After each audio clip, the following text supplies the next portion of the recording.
There's a certain reaction people have when plans fall through. Some feel disappointed, some feel restless, and some feel something they don't always admit out loud: relief.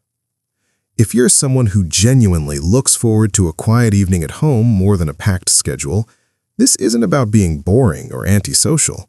It's about how your mind and nervous system actually work. People who love staying at home aren't avoiding life, they're managing stimulation. For some people, energy comes from movement, noise, and constant interaction. Being around others recharges them, but for others, that same environment slowly drains them, even when it's enjoyable. Conversations require effort. Social cues require monitoring. Background noise never fully turns off. And when that energy runs low, there's only one place that restores it: home. Psychologists describe this through something called optimal arousal. Every nervous system has a range where it feels balanced and focused. Some need more stimulation to feel alive, others need less. When that balance is off, people don't feel motivated, they feel overwhelmed. So staying home isn't laziness, it's regulation. At home, nothing is demanding a version of you. You don't have to react, you don't have to explain, you don't have to perform interest or enthusiasm. You control the lighting, the sounds, the pace of the day. For people who are highly sensitive, introspective, or prone to anxiety, that control isn't comfort, it's stability.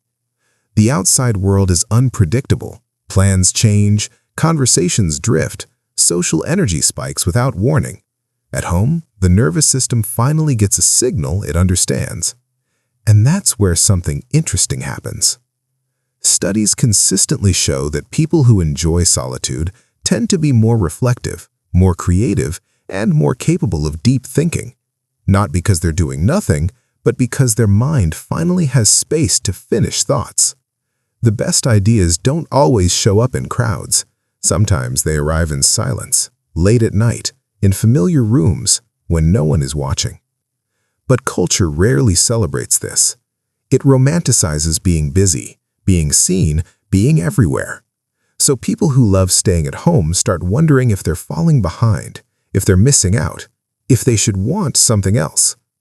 And that's where an important distinction matters. Some people stay home because it fills them up. Others stay home because leaving feels too heavy. One is peace, the other is avoidance. Home can be a refuge, but for some, it quietly becomes a cage. Social anxiety, burnout, or unresolved pain can make the outside world feel unsafe.